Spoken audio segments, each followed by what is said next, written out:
This is the new 2023 Nissan Z, and it's the return of a legend, the Nissan Z car, which has been a staple in Nissan's high-performance lineup going back decades, more than 50 years, to the late 1960s, early 1970s. Well, now it's back, the all-new Z, and today I'm going to review it.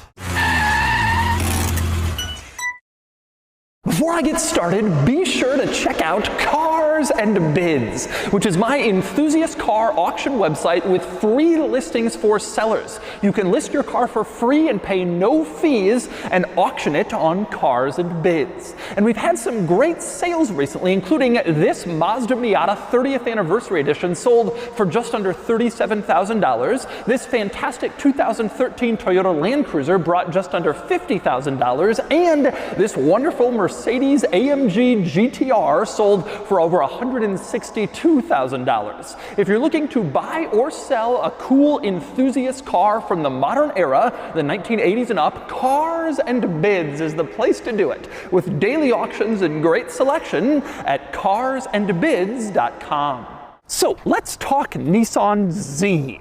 Like I said, this car has been a fixture in Nissan's performance lineup going back years, decades even, although it sort of comes and goes. Sometimes a Z model will go away or be canceled, and it'll be years before a replacement emerges. This one follows up on the 370Z, which went out of production a few years ago, but now it's back, and it's mostly new. And on paper, it's pretty appealing. Under the hood is a twin-turbo V6 that makes 400 horsepower, and it's mated to a 6-speed manual transmission, although a 9-speed automatic is also available. And these are only offered in rear-wheel drive. Those are some of the makings of a great sports car. So today, I'm going to review the new Z and find out just how great it really is. First, I'll take you on a thorough tour of the new Z and show you its quirks and features. Then I'll get it out on the road and drive it, and then I'll give it a Doug score.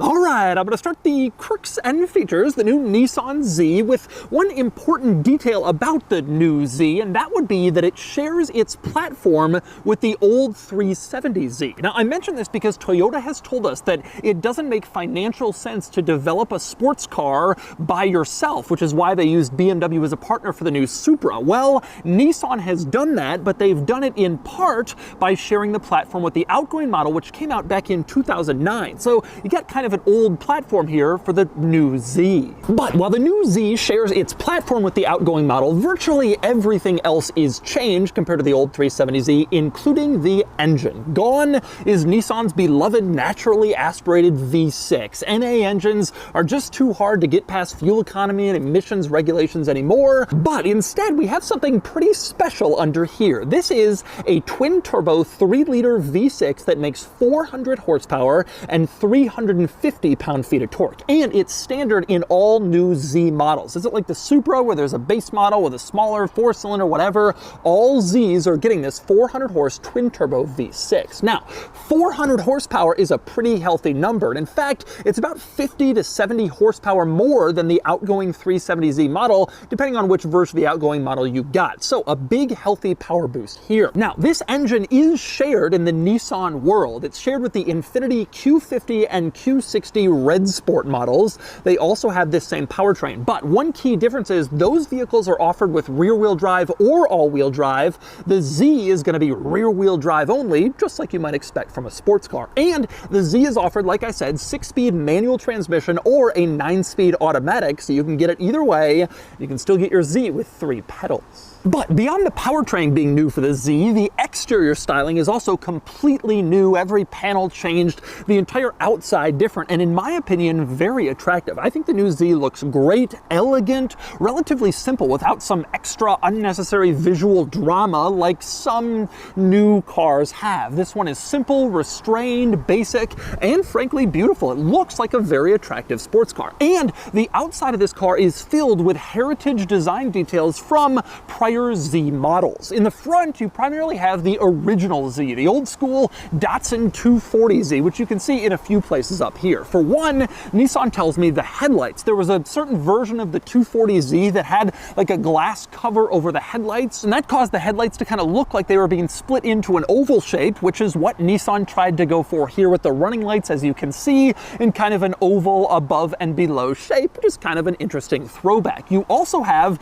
a Y shape on the hood. You can see this line turns into two lines, making a Y as sort of a power bulge on the hood, which is also a throwback to the original 240Z. But the most obvious original 240Z design detail up here is the front grille, a large rectangular piece, just like a lot of early Z models had. This one carries on the tradition as well. Now, when the prototype version of this new Z was revealed a few years ago, that front end design was just a big black grille, and it got some harsh criticism. So Nissan toned it down. You can see these little silver kind of rectangles within the grille. They're meant to make this big grille look a little less severe, kind of tone down the visual impact of having a big black rectangle in front of the car. But the overall design of this grille is a retro throwback to the 240Z. But anyway, next up, moving on to the side of this car, some other exterior design touches worth pointing out, one of which is the door handle. You can see kind of a vertical, upright, and very distinctive door handle. This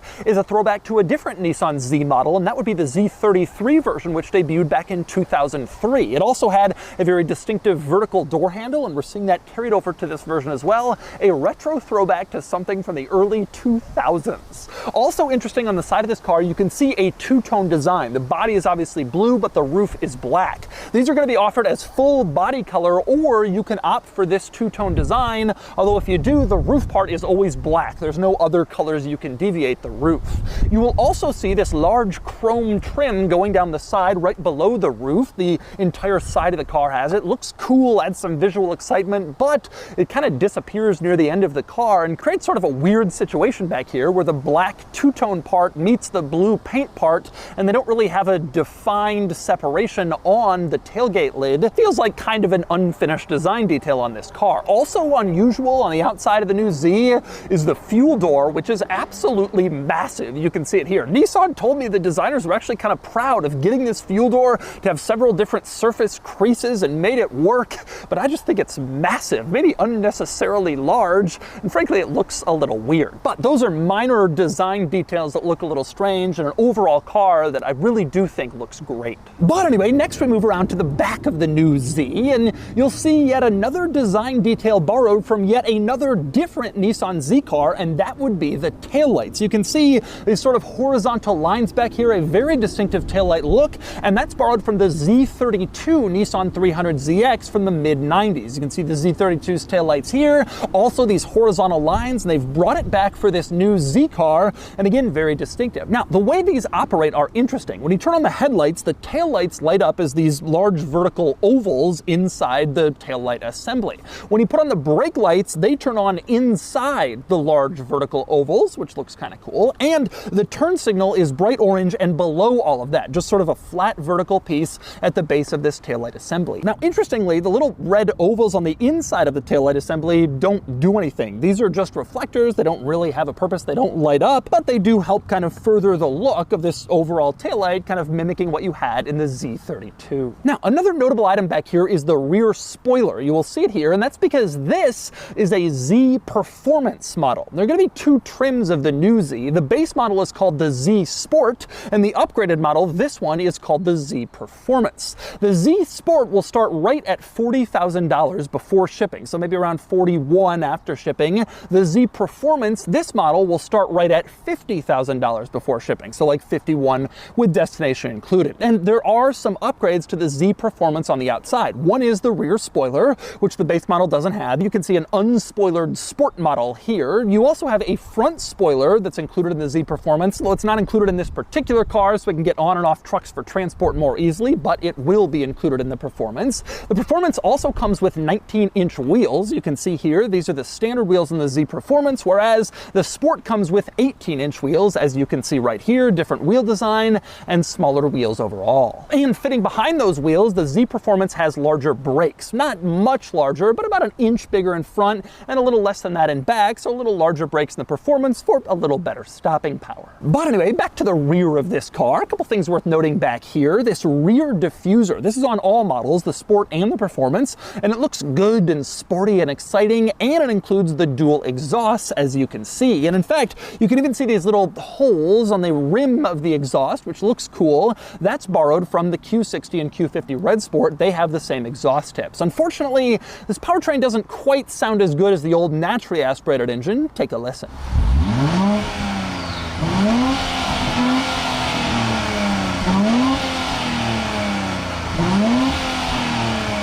Now, another notable item back here is badging. You can see Z is printed on the back of this car, and that is, in fact, its name. There was some speculation Nissan was going to call it the 400Z, and the prior one was the 370Z, the 350Z, the 300ZX. Well, that's all gone. The numbers are gone. It's just Z. That's what they're calling it. That's what the badge says, and that is its only name. One other thing worth pointing out with the badge, every previous Z has had sort of a distinctive Z font. This car doesn't. Instead, it uses the original font from the original 240Z, so kind of a heritage font in here. One other heritage item in the back, you can see subtly printed at the bottom of the rear glass the words "Since 1969." That's there because the Z originally went into production in late 1969 as a 1970 model, and this car carries forward the tradition, hence this little kind of Easter egg written into the bottom of the glass that you may not notice, except that I pointed it out to you. Now, also worth pointing out about this rear glass situation is the way that it opens, which is kind of clever. You don't have some ugly trunk popper. Instead, you reach into the bottom half of the Nissan logo, as you can see here. You reach in, press it, and then it pops open, and you can open it the rest of the way from there, which would be exceptionally cool, a neat way to clean up the rear of the car, except for the fact that you do have a backup camera sticking out here next to the Nissan logo. So they could have integrated that into the Nissan logo, but instead they did the trunk popper. Either way, something had to stick out, which is kind of unfortunate. But when you open up the tailgate in the new Z, you can see the cargo area, and there's really nothing of note back here. It's pretty much just a cargo area, nothing weird, interesting, exciting. You do have a big crossbar going directly behind the seats. Obviously, that's for increased rigidity and better handling and track performance, but otherwise, it's pretty much just a cargo area, and Nissan tells me that cargo space is unchanged from the outgoing 370Z. Now, one thing you can notice from back here is the fact that this car only has 2 seats, which has been pretty standard fare in Nissan Z models for years now, but some prior Zs did have back seats. Well, this one doesn't. But you do have a little bit of storage behind the front seats, as you can see here, for a little added practicality if there's some stuff that won't fit in your cargo area. But anyway, next up we climb inside the new Z, and one of the things you'll notice if you're familiar with the prior model is there's kind of an interesting mix of new and old in here. There's some carryover pieces in this interior that come straight out of the old car. For example, the parking brake is borrowed from the old car, same with the center switchgear, these heated seat buttons, and this tailgate button, as you can see. Also, the climate controls come out of the old car, these circle climate controls with buttons in the center. They're lifted straight out of the old 370Z model, and Z enthusiasts will note that. Same deal with the stalks coming off the steering column, turn signal and wiper stalk borrowed straight from the old Z, and same deal with the switchgear on the door panel, the power windows, the mirrors, the lock button, all that stuff is off the old Z. In fact, Nissan tells me that the door panel in general is pretty much lifted entirely from the old Z, although it has some new trim in the center. This material in here is a little bit different from what you had in the old car, a little bit nicer and classier, but you will see the same door handle and the same door-mounted climate control vent, just like you had in the old 370Z models. Now, this might be disappointing to some enthusiasts who aren't happy to see some carryover materials, switches, and other items in this interior from the old Z, which was already getting criticism for being pretty outdated, and now its stuff continues on. But it's important to point out again that this carryover is part of what allowed Nissan to develop this car and kind of lower the costs and make it financially feasible to create a new Z. And it's also worth pointing out there is a good bit of new stuff in this interior. For example, the steering wheel is completely new, unique to this car, not used in other Nissan models, and totally new for the Z. You can see it has a lot of different steering wheel controls on both spokes next to the driver's thumbs. Very easy to use, and Nissan told me inspired by the steering wheel in the original R32 Nissan Skyline GTR. Now,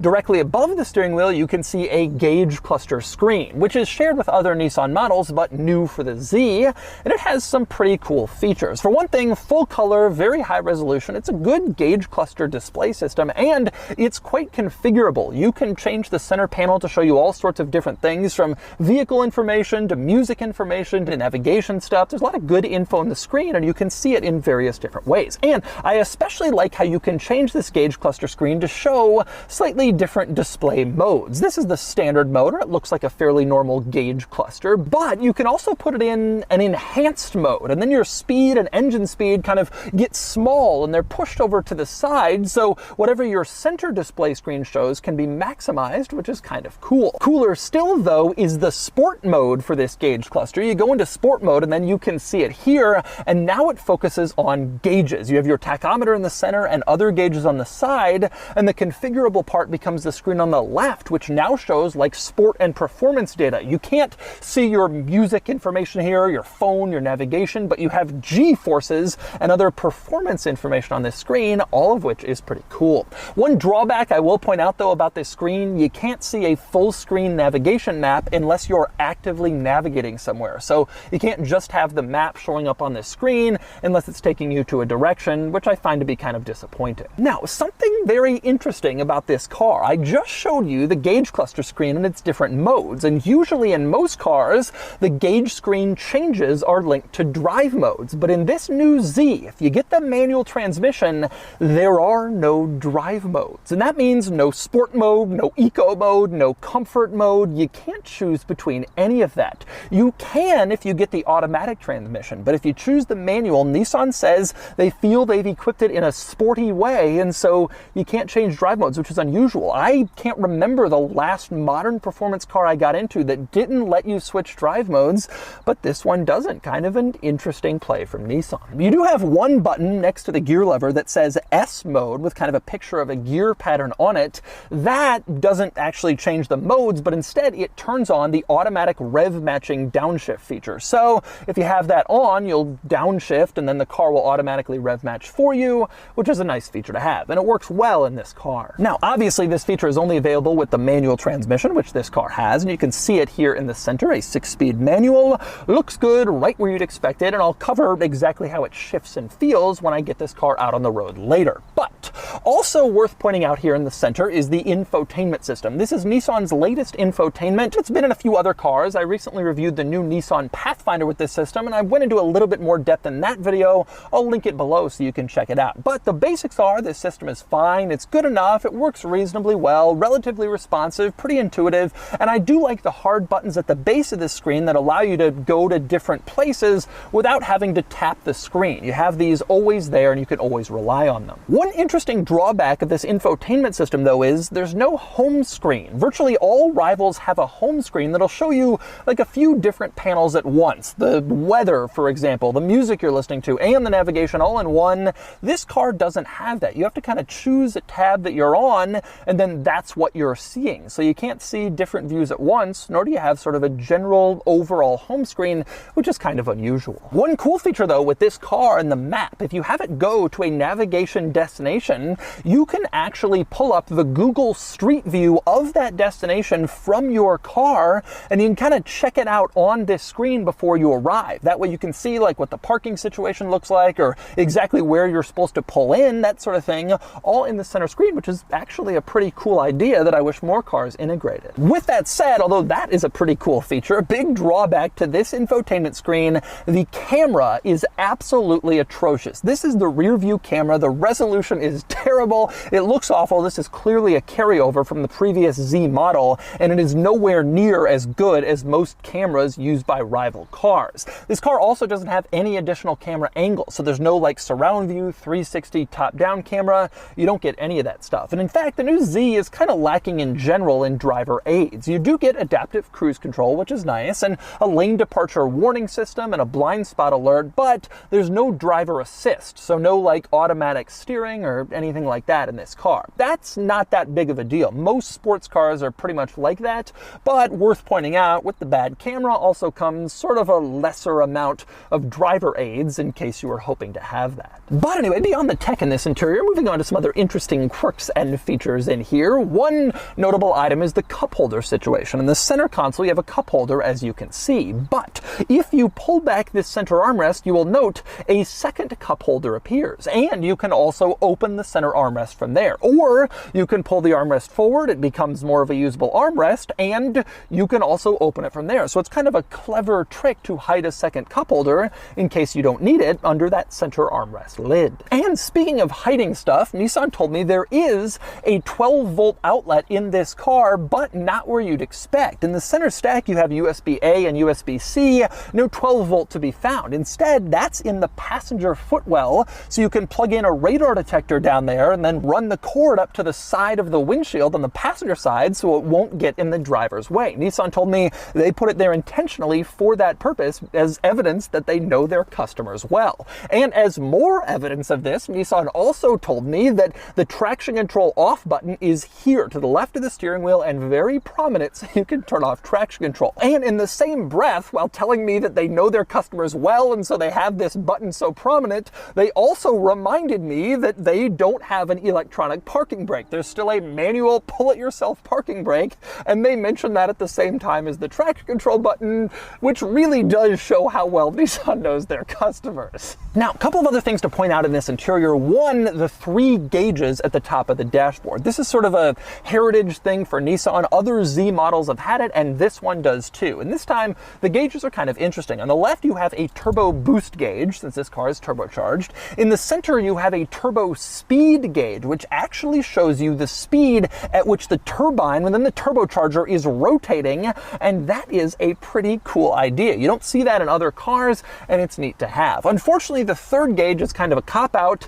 It's the battery voltmeter, which I think is kind of hilarious. You got your sport gauges that show you the turbo stuff and also your battery voltage. Nothing too performance-y about that, but they wanted to have 3 actual useful gauges up here, and so they do. Also worth noting, talking about this interior, it's important to point out that a blue one is available. I don't mean a blue Z, which this is, I mean a blue interior. And I don't mean dark blue, I mean bright blue interior is offered if you want to. As you can see, it really is bright and blue and bright blue, and you could have that if you choose. Obviously, this interior is more restrained with sort of the standard black, but blue is offered along with a couple of other more traditional colors. Now, since I'm in this interior, it's worth pointing out some of the other items that the Z Performance model adds that the base Z Sport model doesn't get in this interior. One is that rev matching feature I showed you before. You can get a Z Sport with a manual transmission, but rev matching is not offered on that base model, only in the Performance. And by the way, if you choose an automatic Performance model, then instead of rev matching, your transmission upgrade is revised shift paddles, which are inspired by the ones in the Nissan GTR. The Performance gets like more exciting GTR-ish shift paddles than what you get in the base model. Next up, another big upgrade in this interior for the Performance compared to the standard Sport is the seats. The Performance has leather seats, as you can see here, and heated seats, which aren't in the base model, and you get power seats if you get the Performance. These seats are power move back and forward. The Sport model still has manually operated seats, so some big seat upgrades in here. Another big upgrade for the Performance is the center infotainment screen, 9-inch screen in the Performance as opposed to an 8-inch screen in the base Sport model. And it's worth pointing out the Performance even has some more features in the infotainment screen, including a navigation system. The Sport doesn't offer nav, but that is included in the Performance, although most drivers won't find it really all that important anyway, since all Zs come standard with Apple CarPlay and Android Auto. But if you want a built-in navigation system, you gotta get the Performance. And one other Performance benefit is the sound system. This has a Bose sound system, which is an upgrade over the Performance model's standard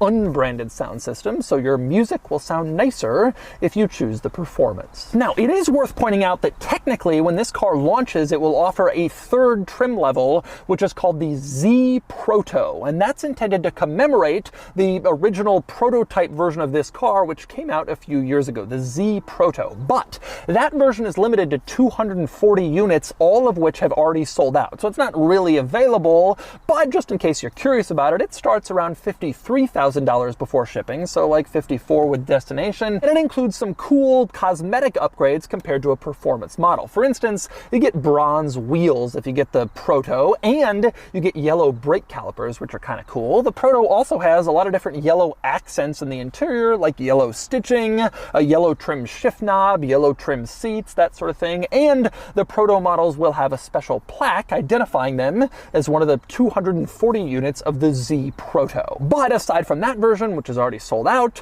you basically only have the Sport at 40 grand and the Performance at 50. And since I'm talking about pricing, let's talk Supra, which is obviously the thing that everybody is going to compare this car against. And I gotta say, on paper at least, it presents a pretty compelling alternative. I say that because, like I mentioned, the new Z starts at 40 grand before destination. So you figure maybe about 41.5 with shipping. Well, the Supra starts at 44 with shipping, and that's for the base 4-cylinder model, which only has 260 horsepower. The Z comes standard with this 400 horse twin turbo V6 for less money than a base Supra, which is pretty impressive. Now, if you upgrade to the Z Performance, starts around $50,000, like I said, figure 51, 52 is shipping. Well, the 6-cylinder Supra model starts around $53,000 with shipping. So even then, the Z Performance undercuts the 6-cylinder Supra, and the Z has more power once again, 400 horses in the Z compared to 380 in the Supra. Now, the Supra is definitely nicer inside. I was just in the Supra last week, and because of its BMW tie-in, it has a nicer interior, no question about it. It certainly has better tech and better materials. So the Z Performance and the Supra are going to be pretty close competitors. Some will choose the Z, save a little money, get a little power, but you could see people choosing the Supra instead to go for the nicer interior and not sacrifice too much for power or price. However, you got to assume that the base model Z has just killed the base model Supra. Why would anyone spend more for a Supra, get forced into an automatic transmission, and lose 140 horsepower over this car? I strongly suspect it's just not going to happen. So bye-bye 4-cylinder Supra, the new Z is here. But all of this, of course, is conjecture based on numbers and pricing and power figures on paper. The real question, of course, is how does it drive, this compared to the Supra and overall? So with that in mind, those were the quirks and features of the new Nissan Z. Now it's time to get it out on the road and see how it drives. All right, driving the new Z. I have been very excited about this ever since they showed the prototype, which was a while ago. I don't remember, maybe a year and a half, 2 years. And here we are driving the new Z. This thing is long awaited, and on paper it seems so desirable. I was just in a new Supra, also an amazing car, but it has some drawbacks, especially when it came out. It was automatic only, 330 horsepower. This car seems, and frankly, it looks a little weird. Whether or not you like it, it certainly splits opinions. This car seems to solve all those problems. It's got more power, it's got a manual transmission, and it looks really nice. I haven't really heard any complaints about the new Z's styling, except for that front grille, which they have kind of made look a little bit more normal by adding the little gray rectangles to it. So let's talk about how this car drives. There are a few benefits and a few drawbacks which I've noticed. Let's start with those benefits. One is the power. This car feels legitimately, seriously quick.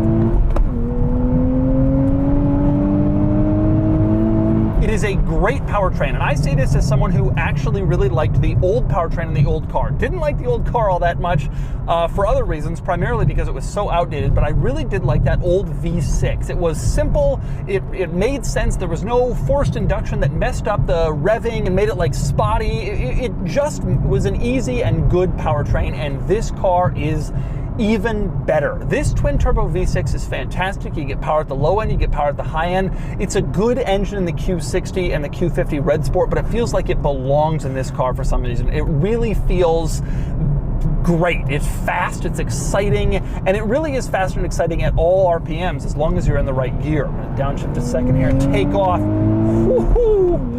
Oh, this car is just plain fast. Nissan says they don't quote a 0 to 60 time. They leave that for the journalists, but I can tell you from a butt dyno perspective, this feels faster than the Supra. And then there's the handling. This car is very impressive.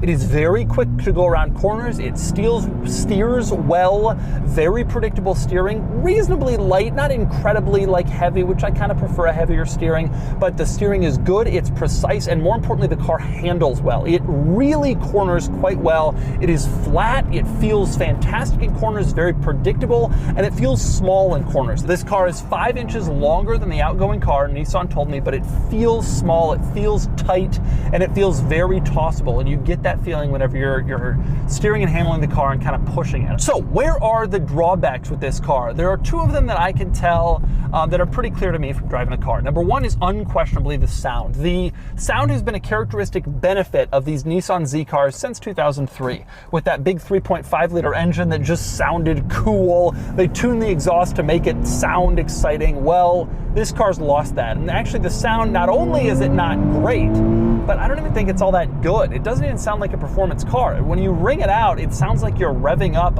like a guy flooring it in a V6 Camry because he's mad in traffic. You know, that's kind of what it sounds like in this car, and it's disappointing. This car will definitely be ripe for tuners to put exhausts on.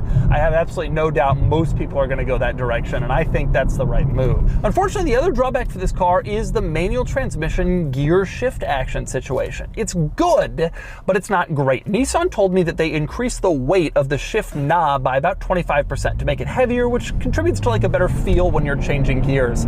But to me, it's still too light. It's also too rubbery, too notchy, just a little bit too vague going through the gears. I'm not a big fan of that, but that's not the biggest problem. The biggest problem is the clutch, which feels very notchy, very springy. I don't like a springy clutch. I don't like one that's really pushing back against you, especially pushing back for part of the travel and then not as much for the remainder of the travel. It's just not really an ideal clutch pedal travel situation. I will say I've been driving this car around now for a couple of hours, and I've gotten really used to the clutch and shift direction, and it's not like bad and it's not problematic. When I first got in the car, I was a little disappointed, but over time I've gotten used to it. However, it still isn't great. It's not as good as some rivals are, and it's not as good as it could be. Now, of course, I benchmark brands like Porsche and that sort of thing, and you're not going to quite get there on a Nissan, but it would be nice to do a little bit better than this.